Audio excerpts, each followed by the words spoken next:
All right, looks like we're live, so we'll start the broadcast here. Hello, and welcome to another episode of Board Game Backstory, the podcast where we take a look at the time and the place and the setting of all of the board games that we love to play.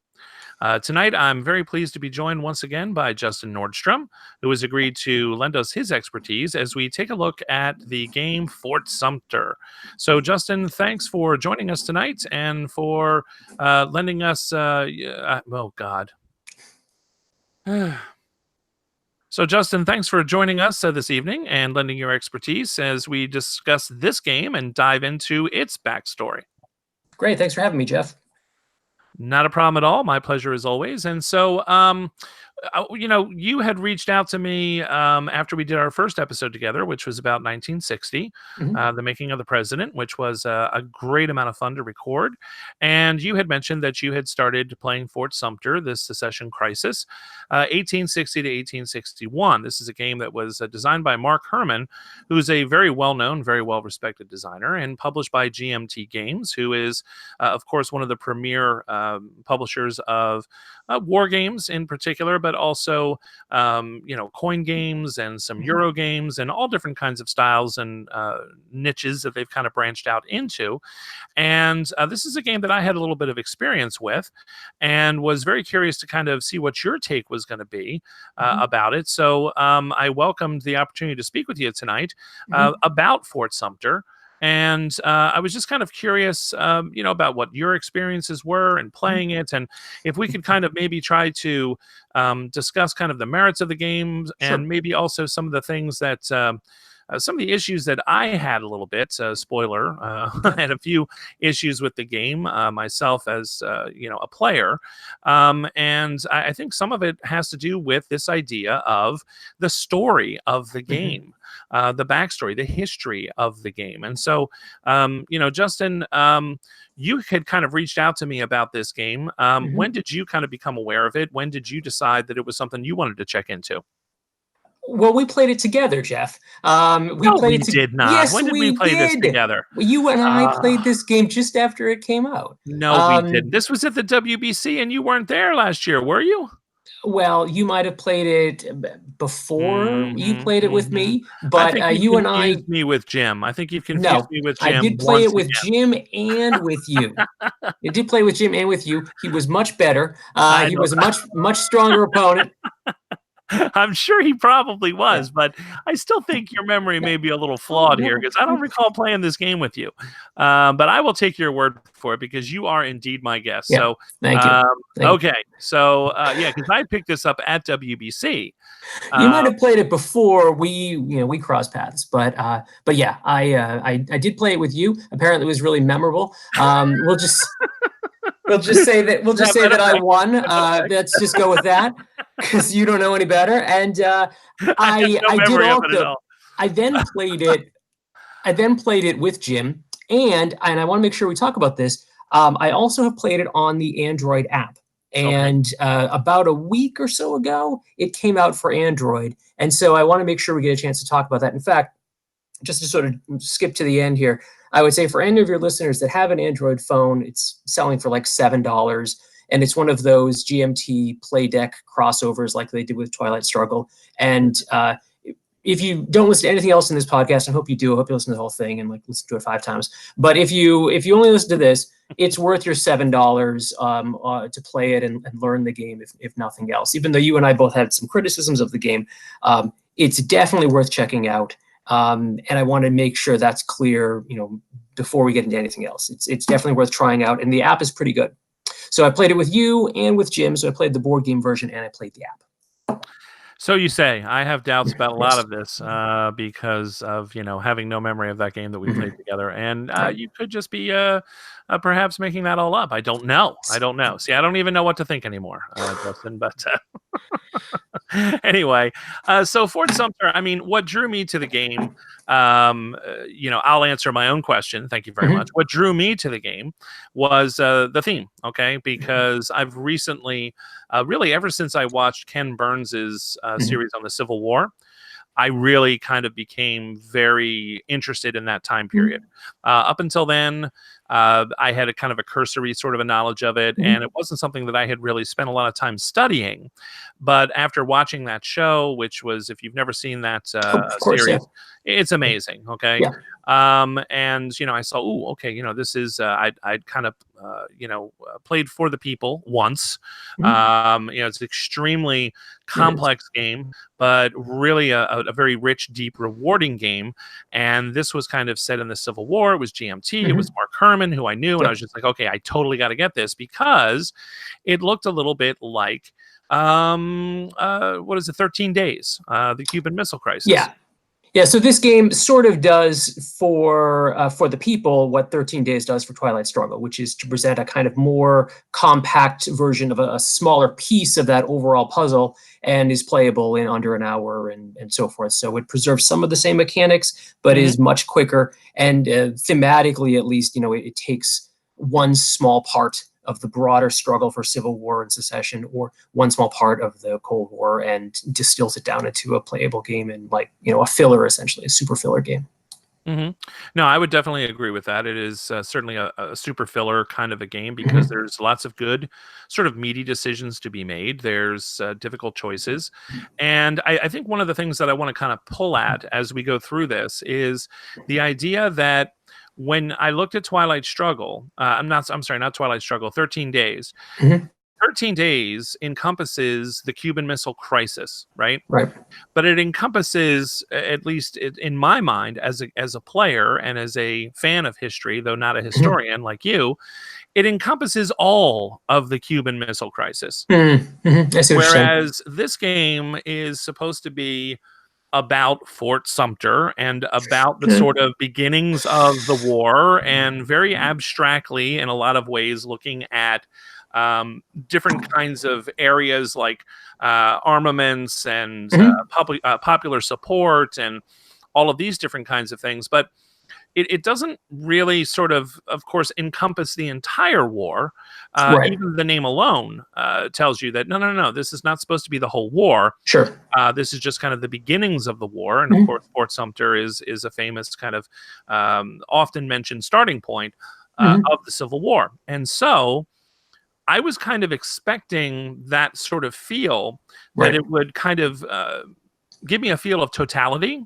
And one of the things that I think this game, one of the reasons I struggled with it, is I didn't really get that feeling at all. Yeah. And so what I want to kind of question you about is, if we can agree with my premise that 13 Days, the Cuban Missile Crisis, encompassed the totality of that event at that particular time in that particular place, then is that perhaps the reason why I felt a little bit of disconnection with this game, Fort Sumter, because it didn't do that. And since I don't really know enough about the history, that's where I wanted to kind of lean on you. So what can you tell us about the time and the place that this game is supposed to represent? Sure. So I want to make sure we circle back to that question of how well, or what are the limitations in terms of how the game captures the feel. But I will, I had a hard time. I put together some notes, and I had a hard time kind of distilling down this early part of the Civil War. It's the most written about topic in all of American history. There was a historian named Gary Gallagher who calculated that if you spent every moment of your entire life, you could never read everything that's been written on this time period, the secession crisis. Wow. And towards that end, you may not know this, Jeff, but Abraham Lincoln has been the subject of more biographies than only 2 other people in world history. Want to take a guess who the other 2 are? People that have been biographied more than Lincoln? I'm going to go with someone like, well, unfortunately, I'm going to have to go with someone maybe like Hitler. Yeah, I would have guessed that too. And I'm thinking Julius Caesar or something, something to do with Rome, something really old like that. I mean, there's been a lot of histories of Rome. Well, there's one that's really old, and that's Jesus. And then the other's Napoleon. So those are the only 2 historical figures that have been biographied more than Lincoln. So there's just an avalanche of stuff. So I had to kind of figure out, how do I talk about this without getting swept up with that avalanche. So I'm going to talk about a person, a place, and a thing. So I'm going with that: person, place, or thing. So here's the little historical backstory on the place, and the place is Charleston. When um, when we talk about the fort, or the fort of Charleston, Fort Sumter, we're actually talking about three different forts. There's three forts in the outskirts of Charleston Harbor. There's Fort Johnson, which is not part of our story today. There's Fort Moultrie, and there's Fort Sumter. And the reason why Fort Sumter is, like you said, the symbolic beginning of the war is because of this next person, the who in this equation, and that's Major Robert Anderson. So in December of 1860, Major Anderson has a small detachment of U.S. soldiers. South Carolina has just voted to secede, but the fighting hasn't started yet. And this is the time period that's kind of reflected in the game. And what Anderson does, December 26th, 1860, is that he moves his garrison from Fort Moultrie, which is on the coast, into Fort Sumter, which wasn't even completed. It was just basically a bunch of rocks and uncompleted fort in the middle of the harbor. He does this because, well, for two reasons. One is he thinks that his soldiers who are just carousing around Charleston could get into fights with and spark a conflict with the secessionists who just voted to secede in South Carolina. So he's doing this for the safety of the civilians and his own men.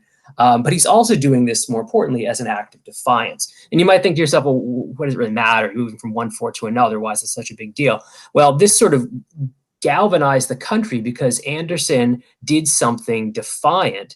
And many observers on both sides of the Mason-Dixon line thought that he was just going to give up the Charleston forts.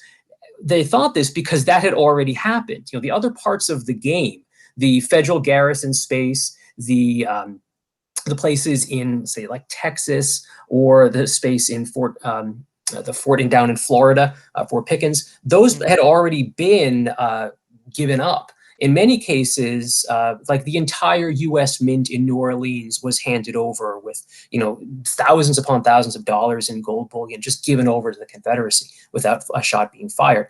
So Anderson did this as an act of defiance, said, I'm not leaving this. I'm not just going to sort of symbolically run away. I'm fighting to control federal territory.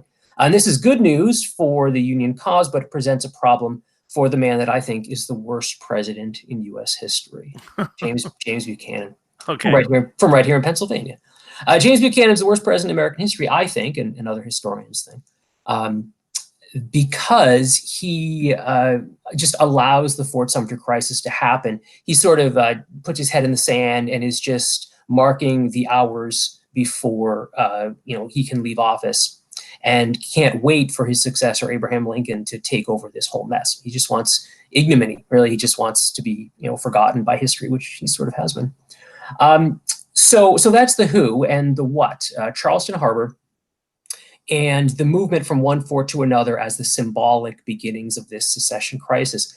I'm going to sort of jump ahead of myself here for a second, Jeff, and I want to mention three books. I'm going to get back to one of these in a second, but your listeners might be familiar with one of them. It's my favorite book on this time period. If you only read one book on the Civil War, this is a good one.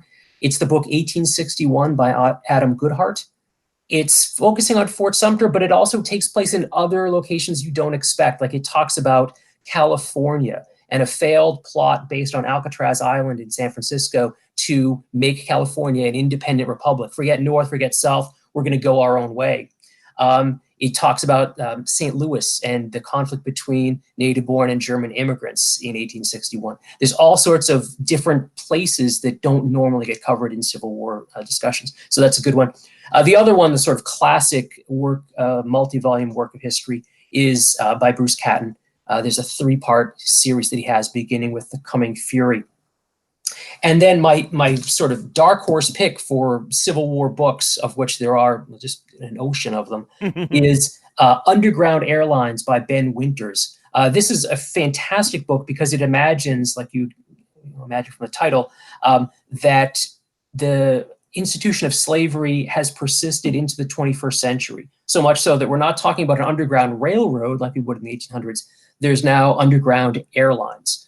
Again, it's both symbolic, the symbolic escape from slavery, but now it imagines a sort of 21st century slavery where you have an underground airline. And I'll circle back to that at the end of our discussion, because it talks about what Mark Herman takes as, what could happen and what could not have happened, because it's the exact opposite of how he imagines the inevitability of civil war. So the only thing that I need to say more, I've been doing all the talking here, Jeff, but the only thing I have to add is this interesting fact about Major Anderson. So Anderson, the commander of the forces here, he's been described as middling in all respects. He's of medium height. He is of medium rank. He's from a middle state, Kentucky. Kentucky is one of 4 states that has slavery but stays in the Union. We don't really usually imagine that, but Maryland, Kentucky, Delaware, and Missouri all stay in the Union and still have slaves. But here's what's interesting. Many assumed that because he was married to this kind of patrician woman, the daughter of a rich rice planter in the Deep South, because he was from a slaveholding state, that he would just sort of roll over and wouldn't put up any act of defiance at all. And in fact, Anderson does the opposite. He's one of the first people to actually literally fire back at Confederates. And the bombardment of Fort Sumter, that's designed to force his evacuation and his surrender, which it eventually does in April 1861. That's the first time there are shots fired between what will become the Confederacy and the Union forces. So that's kind of the who and the where, and the what is the game. So I have some thoughts like you do about how well, or the limitations of how the game captures this time period. But I do think, we owe a debt of congratulation to Mark Herman for designing a really, really complex game for the people, and a very playable, streamlined, and quick playing game like Fort Sumter. And honestly, I can imagine, several times of your listeners today, I'm sure that many, many more will play Fort Sumter than we'll ever get For the People to the table. Right, so, right. That's an important consideration. It is, and it's something that's definitely worth noting, because just like 13 Days tried to do with Twilight Struggle, you're trying to capture the feel of maybe the larger sort of mother game, if you want to call it that, and you're also trying to recapture that lightning in a bottle of time and place, like Twilight Struggle does so amazingly, and also For the People does, at least in my very limited experience playing that game. And there's some very innovative things here. There's these kind of interesting sort of tension cubes and whatnot that as more sort of troops are being deployed, things begin to escalate and tensions begin to rise as this sort of influence is placed around the board. And there's all kinds of different sort of areas, just like in 13 Days. It wasn't just about, hey, who's got the most cubes in Cuba, or, who has the, you like that, cubes in Cuba? Also, who has the majority in Fort Sumter in this game. It's really about sort of a little bit of the larger picture that he pulls in, looking at things like what's going on in Washington, what are the newspapers reporting, how is it being portrayed in the media, what's going on in the state assemblies. And so this map that he kind of puts together, which is a very large map of basically half of the United States, maybe cutting off Maine and some of the far northeastern states, really is kind of showing you this sort of almost like a global continental sort of area, with all of these different things that you have to consider and think about in order to play the game. Okay. Right. But, this is where I start to kind of really, I'm of two minds with this game, because from a design perspective, I really appreciate it, and mechanically I appreciate it. I think it's a very tightly designed game, as you said. It's got some innovative things going on with that tension track, the final crisis, which is sort of an idea that is similar to 13 Days, where you have cards that you're kind of saving until the end for sort of a final flop, a final roll, to see what happens with those. There's all kinds of interesting, sort of components and pieces here, but for some reason, this one didn't quite gel with me. And so this is what I'm wondering. could you maybe spend just a minute or two for people who are listening to what I'm kind of rambling about here and saying, yeah, I've never played this game before. I have no idea what you're Mhm. talking about. Could you give us a little overview of the gameplay, just a high Sure. level view, nothing, Yeah. too in detail, but just so that people have a frame of reference? Yeah, I guess you would call it mechanically an area control game, because it's a card-driven game. Now, your listeners are probably familiar with this type of game, and Mark Herman is credited as the creator of this genre of game. Card-driven games essentially have an engine to them where you play a card and you can either perform an event, or you can simply use the number on this card. In the case of Fort Sumter, numbers go from 1 to 3 to place cubes on a map. It's the same thing if you're familiar with 1960 or Twilight Struggle, or For the People or Paths of Glory, anything like that.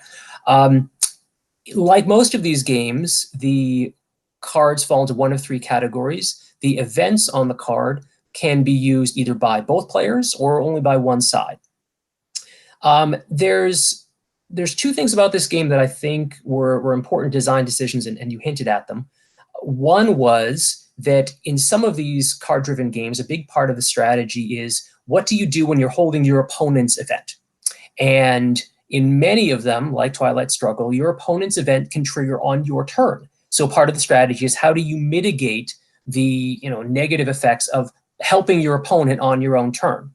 In other games, and this is one of them, that doesn't happen. So one of the things that makes Fort Sumter much simpler than other card-driven games, or CDGs, is that you don't have to worry about that. You simply play the event, and if it doesn't apply to you, you use the number at the top of the card and place that many cubes anywhere on the map. So that simplifies it, and I think that for me, that's one of the limitations of the game. The other aspect that we have to consider is what you mentioned with this track. And this is my biggest, I think, question mark when it comes to the game. There, you have a certain number of wooden cubes that you can place. And generally speaking, I think I'm pretty clear that I think it would be unusual for any person to place all of their cubes in the course of gameplay until that final crisis you mentioned. So it's really always to your advantage to place these cubes, because at the end of 3 rounds, you're going to earn victory points based on controlling basically sets of 3 places, 3 areas of the Deep South, or 3 of the armament spaces, 3 of the political spaces, and so forth. So the more cubes you get on the board, basically, the more victory points that you score between each round. The track where these cubes are, it's called, I think, the issues track or something, there's different thresholds. And once you place a certain number of cubes on the board, it reaches a different level of escalation. In 13 days, there's a similar mechanism, but the challenge there is you could reach DEFCON 1 and lose the game instantly. So one of the challenges in 13 days is that you always have to keep an eye on this track, and there could be negative consequences for placing too many cubes. In the case of Fort Sumter, there are effects when you place more cubes on the map, when you cross into these different thresholds, but they're very minor, minimal even. You cross one threshold and it simply says, you get more cubes. You cross another threshold and it simply says, well, your opponent gets 1 victory point. That's the final thing. If you cross it to the final culminating threshold, your opponent gets 1 victory point, which is a pretty small amount of benefit. So to my mind, one of the differences between the 2 games is Fort Sumter doesn't really punish you for placing a lot of cubes on the map. There isn't that push and pull between, well, I need to place cubes because I have to satisfy these objectives, but I don't want to place too many cubes, or I want my opponent to cross this threshold first. That doesn't really exist in the same way. And that was a surprise to me, because I thought that was going to be a really important part of the game. In fact, I would just tell your listeners, if you're playing Fort Sumter for the first time and you're not familiar with it on the app, you just open the box and start playing, you could just keep all of your cubes right in front of you and simply ignore the issues track. And then later on in a second or third go around, you could add them and they make a small difference, but they don't really change the gameplay. So that's one of the limitations, I think, but it was a design decision to make the game simpler. Likewise, not triggering your opponent's events. it makes the game play a lot faster. You don't have that analysis paralysis of, oh, I don't want to play this card because it will help you, but it will also help me. No, you just simply play the card, and if it's not playable for your side, you just put some cubes down and move on to the next round. So I think there was definitely a decision to make the game play quickly, to make it play easily, to make it accessible. But all of this means that it is simpler, and I think for some players, maybe even simplistic. And so that's my kind of bird's eye view of the gameplay. Well, thanks for that rundown because you managed to kind of describe how the game is played and the goals and objectives very clearly and very succinctly. Yeah, I think my thoughts mirror yours in that sometimes I sort of feel like the game has been streamlined to the point where I hear people talk about this idea of streamlining quite a bit. Mhm. And the phrase that they use is the difference between a game with sharp edges Hmm. and a game that's been streamlined. And a game Hmm. that's been streamlined has sanded away all of the rough edges, right? Hmm. All of the pointy things that would hurt you, the pointy things that would get your attention in much the same way as someone, poking you with a needle. It's like, hey, what's that? That hurts. Mhm. Um, and another phrase that people use is nerfed, right? A Hmm. lot of this game feels nerfed in that exactly the way you're talking about, right? So, in order to make the game more streamlined and more accessible, you now don't have to really worry about opponent events. You don't have to really worry too much about this escalation track Yeah. where you start off you have a secessionist side and you have a unionist side, and as you're kind of taking your cubes and placing them, like you said, minor things are happening when you reach the escalation stage or the tension stage, and then you move into the final crisis stage, but it's really not anything that is the DEFCON track, for example, in Twilight Struggle. And I know it's unfair that in some ways that we're comparing a game like this to a game like Twilight Probably Struggle. one of the greatest games of all time. Yeah. Yeah. No, it's not only that. It's just that Twilight Struggle is not designed to be played in 30 to 40 minutes, right? Sure. It's a huge meaty game, right? Yeah. But when you look at, say, for example, the DEFCON track in Twilight Struggle, not only does that give you that sort of warning of, hey, you could lose the game, you could blow up the world. Same thing in 13 days. Hey, be careful. You don't go too far, or you're going to push everybody into war. But in Twilight Struggle, for example, it also has an effect on where you can perform operations Right. and certain things. Oh, well, there's no more coup attempts in this area because things are so tight and so tense that if you do anything in here, it's going to light a spark that's going to consume the world, right? And Good so point. you feel that tension. Whereas this crisis track that we have here, I don't really get that same feeling of impending doom and nail biting as I'm sitting there trying to think, should I do this? Should I not do this? Mhm. Is this gonna put things over the edge? And so it ends up feeling like an extremely cool concept as a design, and as a mechanically it works very well. Graphically it works very well on the board. It's like you can see very clearly how everything progresses and how everything moves. It's awesome. But from a gameplay standpoint, it feels very soft, like there's no anymore. And so it's been kind of nerfed. Would you sort of agree with that characterization or Yeah. no? Yeah, I would. But there's so I should point out that there's an optional rule, and we didn't play with it in the very memorable game that we had together. But The one that may or may not have happened. Okay, all but right. Jim and I played it, and it does. I do Yeah, need to Jim put and an you did play asterisk. it. Yeah, I know. But you and I also played it. That's why I suggested this game. Oh Why my do you think goodness, of this is all the hilarious. games All right. I chose? Anyway, so I'm getting old, man. All right. Anyway, yeah. go ahead. So anyway, there's an optional variant where if you're the secessionists, if you're the gray side, and you play one of my events, a blue event, there's an optional variant where I can then discard a card and take that card that you just played into my hand and play it immediately. So it does allow for, you have to put some thought into what happens when you play an opponent's event. Now, that's not entirely true, because if you play it at the end of a round, you simply shuffle it at the end of it. It gets discarded. So that's something to consider. I also think a big question with this game is what exactly does the game represent? Right. And to his credit, Mark Herman has written, I think, pretty eloquently on this subject. And I should point out, Jeff, we didn't mention this yet, there is a pretty extensive playbook that's included with this. So it does talk about the different cards. And for those listeners that are not familiar with card-driven games, the events that I keep mentioning, they usually represent historical happenings or individuals, right? So there's an event for Gustavus Fox, this guy who comes up with this kind of harebrained plan that he's going to resupply Fort Sumter with these like speedboats, basically. And surprisingly, that doesn't work. Anyway, so there's those individuals and events get kind of add to the historical flavor of these Right. card Right. games. But here's what Mark Herman said about what you're actually playing for. A user asked this question: what does victory mean? That was his question on Board Game Geek, and Mark Herman said, the Confederacy had declared itself a country. There is no historical chance, when Lincoln is inaugurated, that the secessionists would peacefully capitulate. The crisis is modeled as two irresistible forces heading directly at each other, and victory means what I said in the playbook, the moral high ground going into the conflict.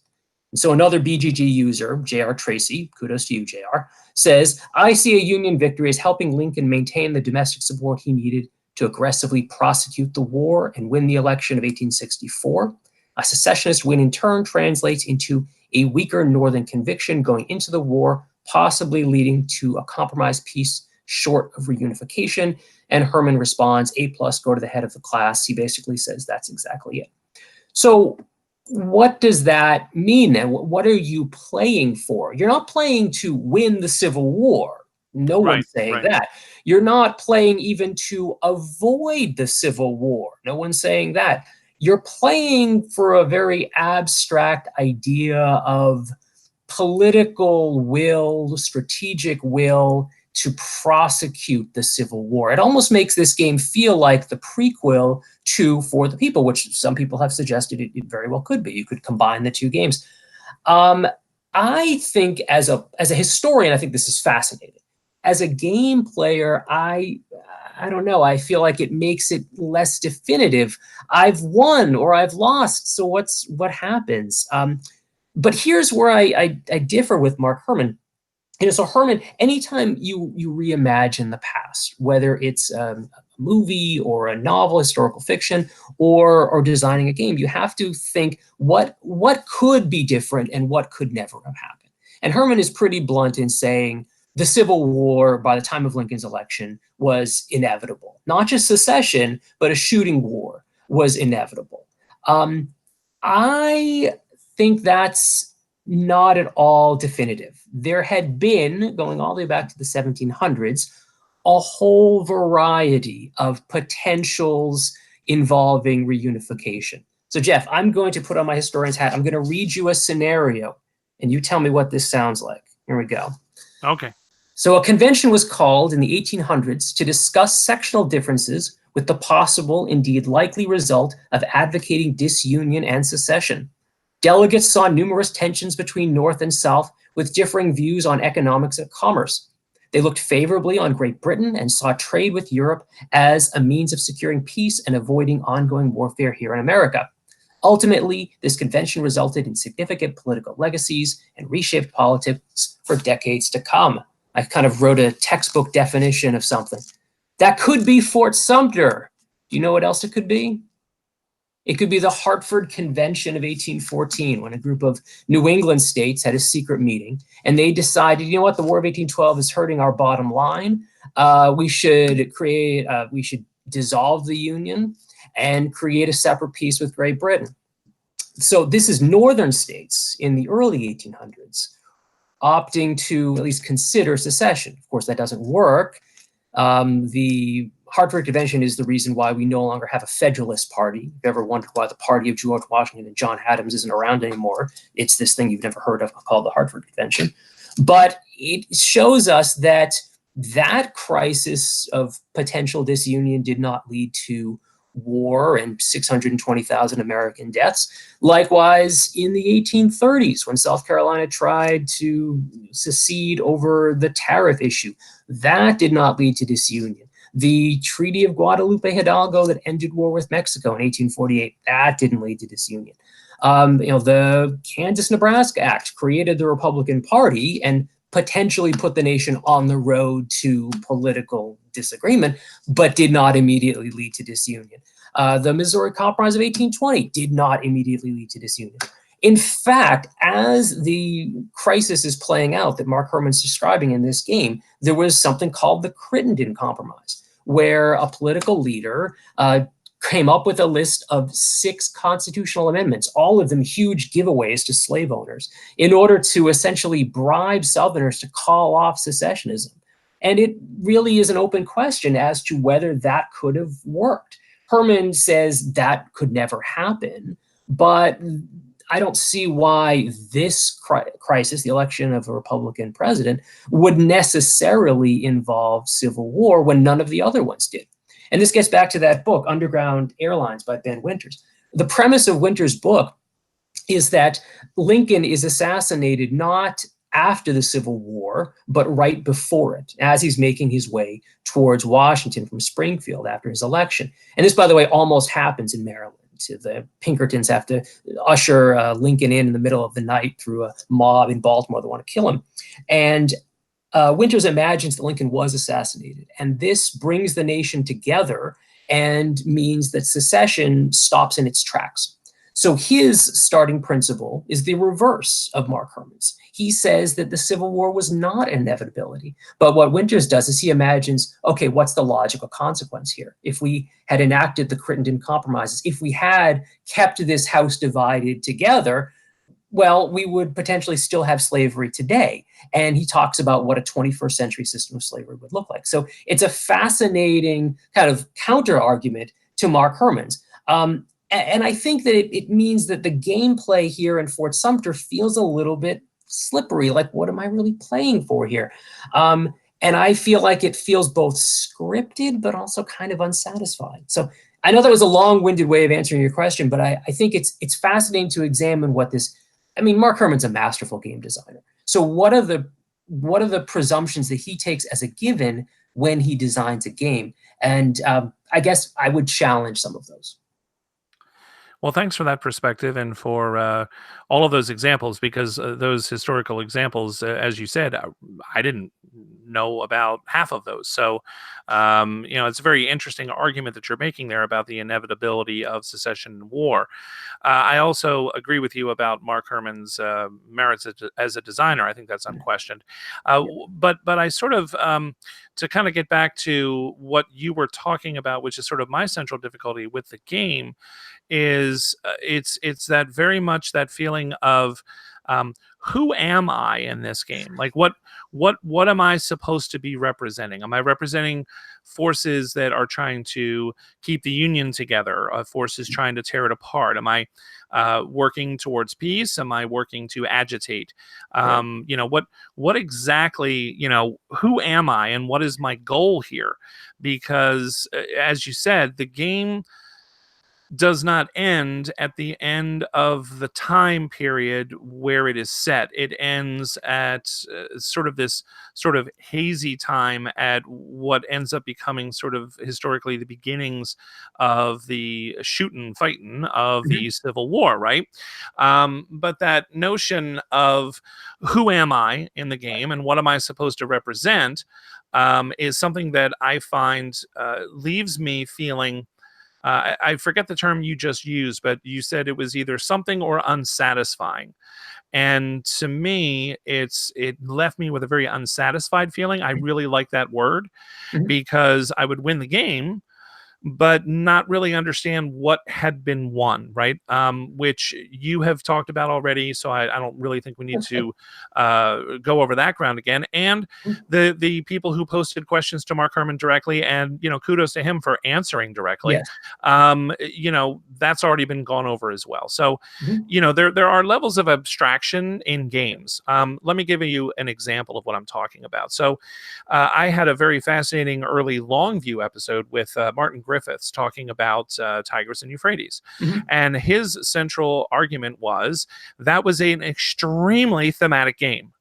Hmm. And I remember, starting that show with him and being extremely skeptical and ready to kind of, not skewer him, because I was never mean to anybody that came on the show, but with the possible exception of Joe Sallin, who I skewered on the Hansa Teutonica episode, which is by now legendary, at least in our own minds. But I always try to be polite and everything, but I was just like, oh no, man, this game is not thematic, Martin. You're out of your gourd. Okay, this is a abstract game, and you're putting out tiles and you're building these monuments and you're collecting cubes, for God's sakes. And for some reason, you have to have an equal balance of cubes. And this is all just abstract and nonsense. By the end of the episode, he had me sort of convinced that it was indeed thematic in many ways. Like when you looked at the way Reiner Knizia sort of took the abstractions of the game systems, and then when you looked at the effects, like this is what Martin really sold me on. So, for example, he talked about internal conflicts, right? And what are internal conflicts started by? Internal conflicts are started by rabble rousers, by people who come into a peaceful kingdom or city-state and start bringing in dangerous ideas, right? And saying, I would do this way. And, why are you following this person when I'm clearly better equipped to lead you on the right and righteous path and whatnot? So when you have leaders from the same sort of sphere, right? Whether they are political leaders or whether they are religious leaders or whatnot, who are all kind of mingling in one city, that's going to lead to internal conflict, right? So I have, this one sort of religious philosophy and another religious philosophy. And that is going to be modeled by me placing my I believe it is, my red leader in your city, which already has a red leader. And now we're going to see whose philosophy is stronger, right? We're going to see who kind of wins the day there, right? So an internal struggle really was an internal struggle. It was an internal struggle within that kingdom, and the consequences of who wins that and who comes out on top of that are certainly very real, right? They're tangible kind of results. And so through analyzing the sort of abstractions of that game in that kind of context, I started to see these connections that Martin was talking about. So what the heck does this have to do with this game? Well, what it has to do with this game is this is another game that is highly abstracted, right? Like you said, oh, you're trying to score sets of things, right? So there's like 3 circles and 3 pentagons and 3 rectangles and 3 squares. And okay, so it's very abstracted in much the same way that a game like Tigris and Euphrates is very abstracted. Okay. So, you're either looking at, the regions like the Deep South and Texas and, the border states, or you're looking at this sort of areas of, okay, well, what's going on with the abolitionists and the newspapers and the state assemblies and whatnot. And you're trying to kind of vie for control of those things. Okay, great. So what does it mean when we're fighting over the state assemblies? What does it mean when your cubes and my cubes are in Fort Pickens? I have no idea what that means.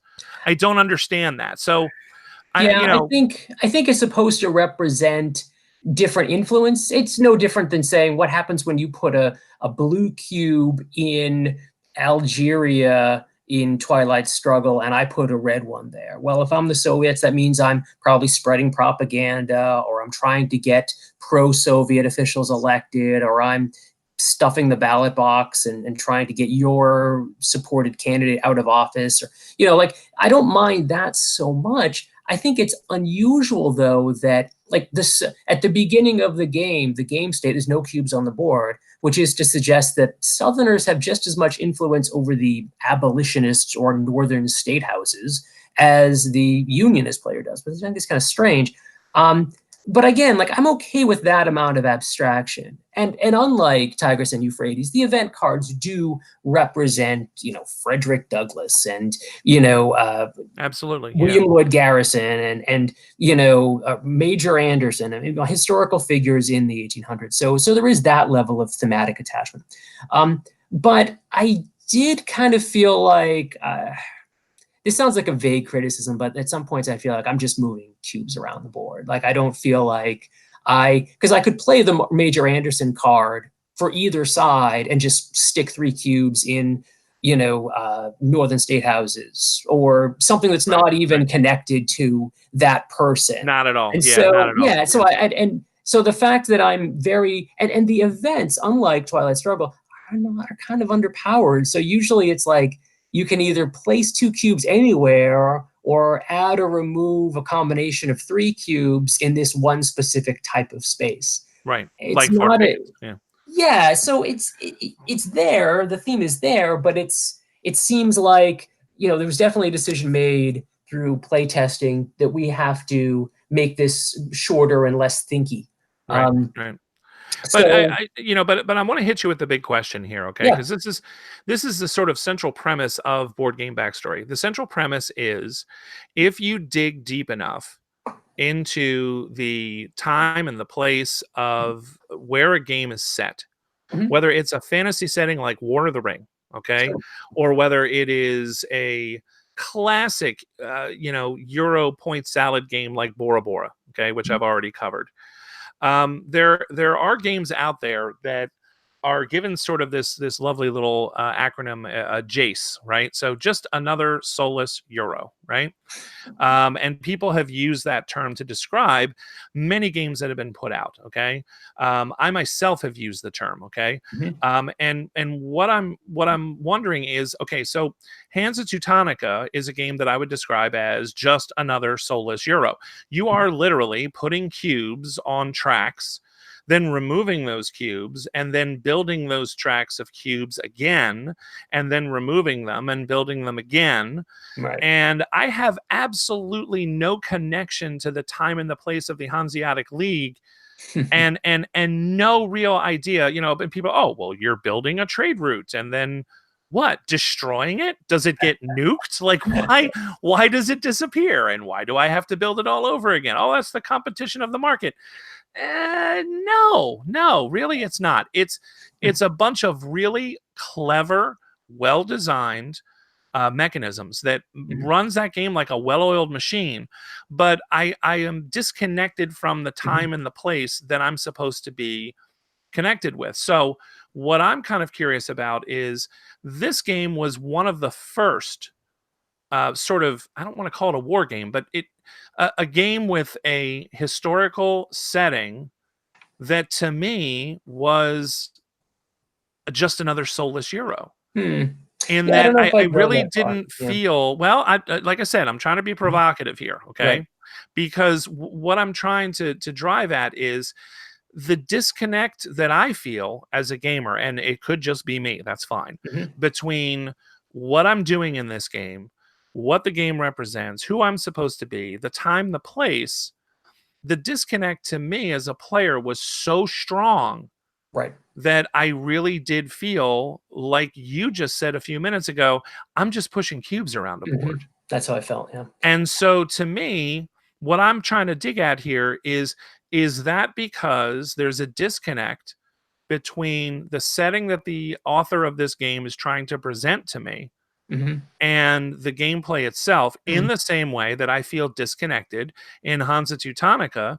And there's plenty of other games. It's not Sure. just that game, okay? Right. But there are lots of games that are kind of, you don't have an anchor. There's not an Yeah. anchoring point. What I've would got you say to that whole Yeah, thing? I've got Coimbra sitting right on my shelf, and it's exactly what you described. I really like it, but it's exactly that. So I don't think any game that has taken the amount of time and attention to create this massive deck of people and personalities of the 1860s could ever be described that way. My sort of big conclusion is that I feel like it's a missed opportunity. It's not the game that I was hoping for. I will say, and I didn't mention this earlier, Jeff, but this is a going to be part of a series. There's this Final Crisis is going to be a series of games focusing on different time periods. So this might be the first one.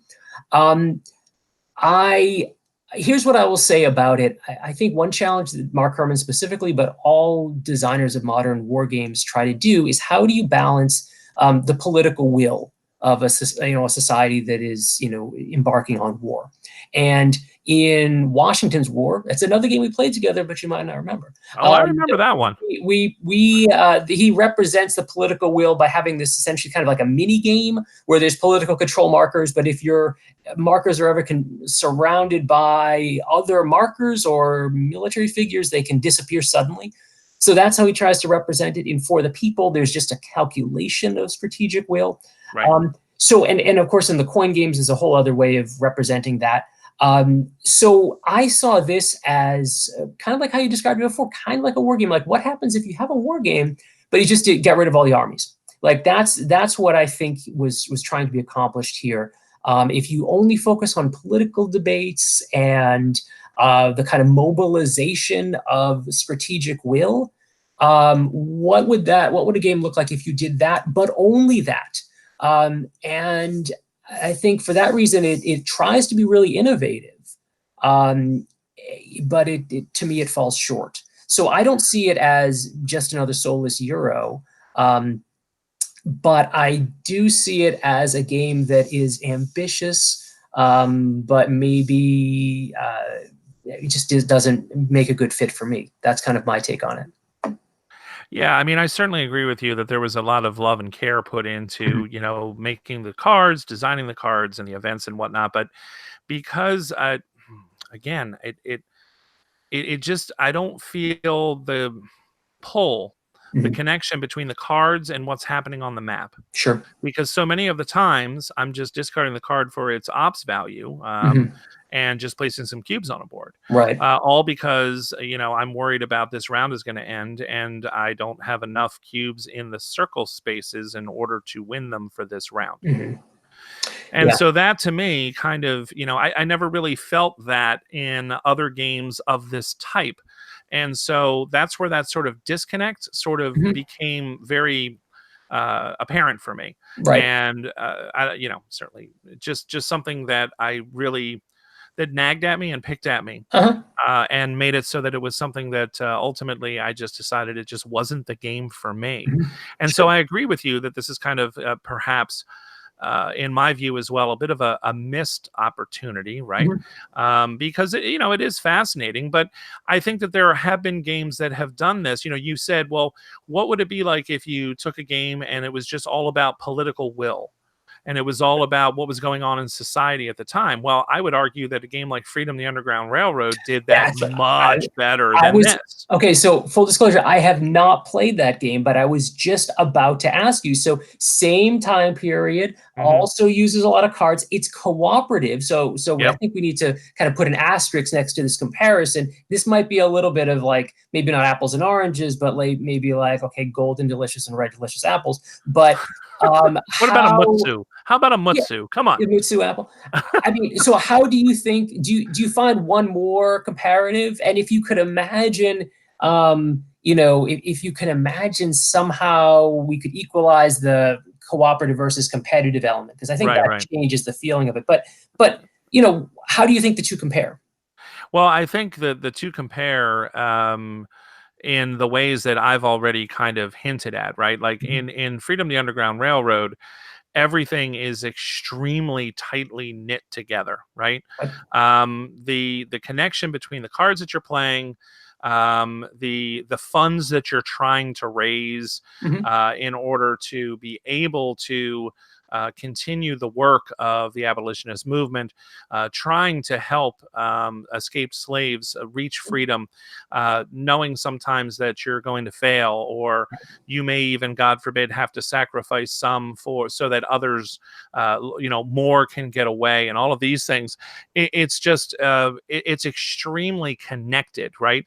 Everything about it is connected to the point where it's almost visceral, and you feel, you have emotional reactions to the game, right? And I think a game like this, if I were to reimagine it would be more about that political sort of system that Brian Mayer used in Freedom the Underground Railroad, where it's the last days. Like I even don't like this idea of final crisis. It's not the final crisis. It's kind of the first crisis, right? It's the where we're reaching a point of no return.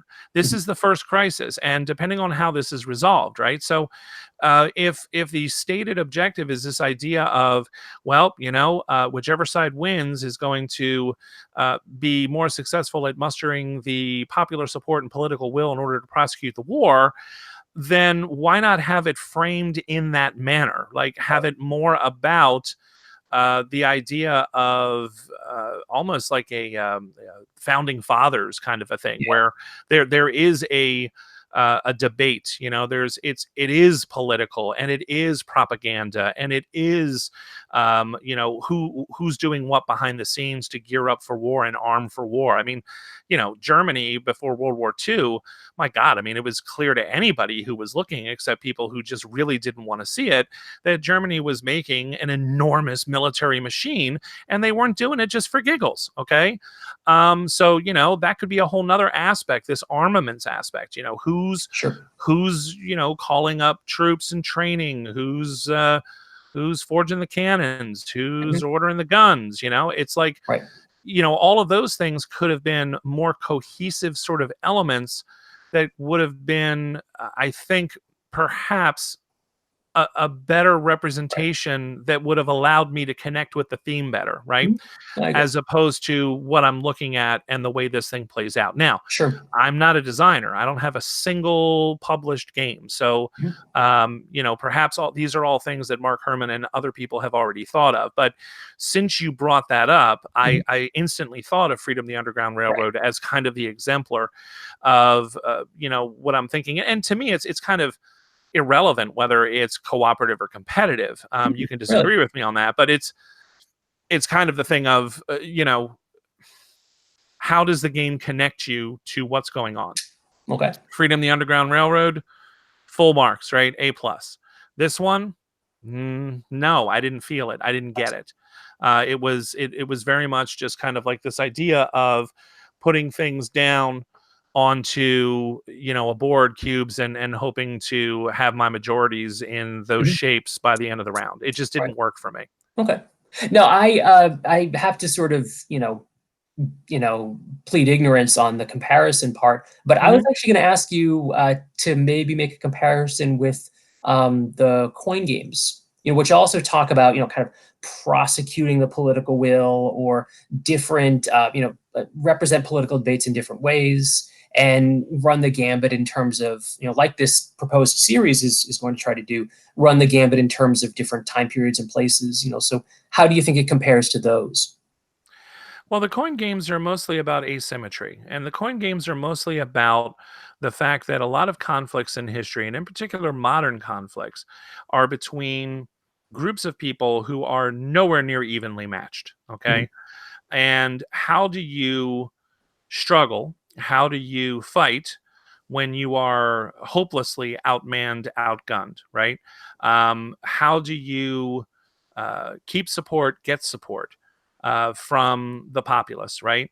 Hmm. The Viet Cong in Fire in the Lake basically can kind of like go in and tax, the people to raise money, Mhm. but when they do that, people aren't too thrilled about that, right? So, those are the kinds of pushes and pulls that I think the coin games can kind of represent, right? So the Viet Cong, local, these are sort of, they would have viewed themselves as freedom fighters, Mhm. and people who were fighting for the people, and so they would ask the people occasionally for support and help, whether that be with supplies or money or whatnot.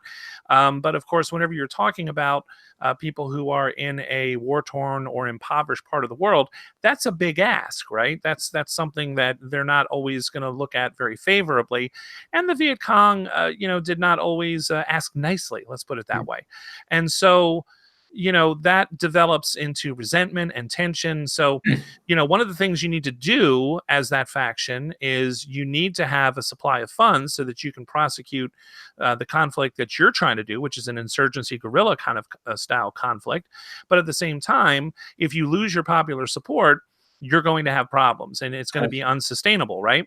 So in this game, where is that? Like, where Yeah. is that notion of, if you push too hard, if you push too far, Right. there's going to be consequences. Yeah. And We're not seeing that on the crisis track. We're not Right? really seeing that in other aspects of Yeah. the game. And that's where you could have seen it, is that crisis track. I mean, I don't think I overstated it before when I said you could just put all of your pieces in a coffee cup and just pull them out as needed, and Right, it right. really wouldn't change the effect of the game. And maybe there's a possibility of creating a house rule or a variant, where that's more consequential. But the two games that we've been talking about now, Freedom and something like, say, Liberty or Death, they also represent American history. They also represent, different sides that have different political motives and military motives. But we're talking about, games that, it sounds like what you're saying. I haven't played the others, so I'll defer to you. And it sounds like you're saying they do create a greater sense of historical tension. Um, Yeah, there's more of but a narrative there for yeah, sure. and that was my sense of, this is not a bad game. I hope your listeners, look, this is worth trying.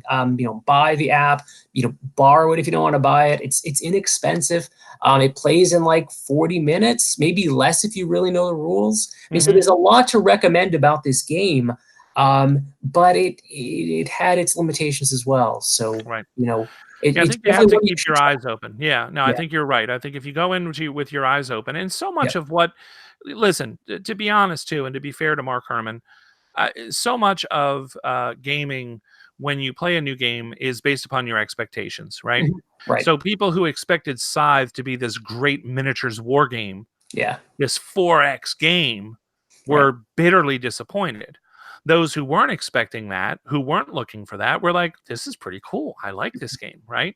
And I think there might have been something of that here for me as well. I think I might have been expecting something that presented a clearer picture for me, Yeah. that presented a more coherent sort of narrative to me than this game did, and so therefore I was disappointed. Yeah. Whereas somebody who doesn't come in it with that expectation is going to enjoy the game a whole lot more, because mechanically it's very sound, Sure. and you learn a little bit about the history when you're flipping up those cards and you're reading them, and if you're like me, you're reading them aloud to the table, and so everybody can learn and enjoy. And so there's a lot to be said, as you said, for this game. But if you're expecting that sort of deeply thematic, almost emotional reaction kind of a game, I don't think you're going to get that here. I think that's true. What you will get is a really well balanced and very interesting game that is, extremely accessible Mhm. and easy to learn, easy to play, and enjoyable. It just kind of depends on what you're looking for. So, I think there's a thread that we can pick at in future episodes as we explore this idea of the board game backstory, right? Mhm. Of how much that connection between the game or the game mechanics and the place, the time, the history, how much they matter. How much does that Mm. pull us That's a good point. towards an enjoyment of a game?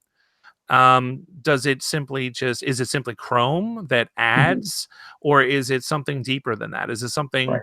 that forges a connection between the player and the game? And that's something that I'm very interested in exploring in Right. future episodes. So, Justin, is there anything else that you wanted to say about this game before we kind of wrap up our discussion? No, I think that's basically it. I will add one final caveat, and that is, first, I won our games. I'll just sort of say it there for the record. And um, I'm gonna be curious, just like you said. I hope we continue the theme of, how well does a game translate into, historical events, because it's a subject that I'm really passionate about. Absolutely. And I appreciate you taking the journey with me again, and for offering to be on the show. And Sure. I also want to kind of throw out a little thing there. I had talked with Justin, and Justin was gracious enough to say, hey, anytime that you're doing any kind of a game that has something to do, whether it's a Euro game or whatever kind of game it is, that has to do with a setting in the Americas or American history, like he and I, Justin and I had discussed Lewis and Clark, Right. games like that, he's all in. When it comes to areas outside of his expertise, however, he demurred a little bit. And Mhm. so I thought that was a nice opening for other people who might be listening to the show.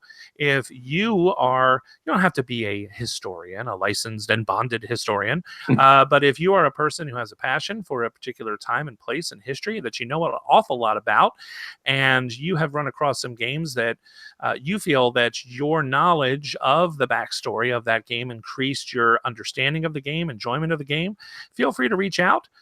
You can send, for now, any sort of emails to the Longview podcast at gmail.com, Mhm. because Board Game Backstory is part of the Longview family of podcasts. So if anybody out there would like to perhaps volunteer their expertise in the way that Justin has so graciously done, I would greatly appreciate that and welcome that. So I'm going to end tonight by saying thank you very much, Justin, for joining me. Of course. And thanks to everybody out there for listening. Hope you enjoyed the show and have a great night.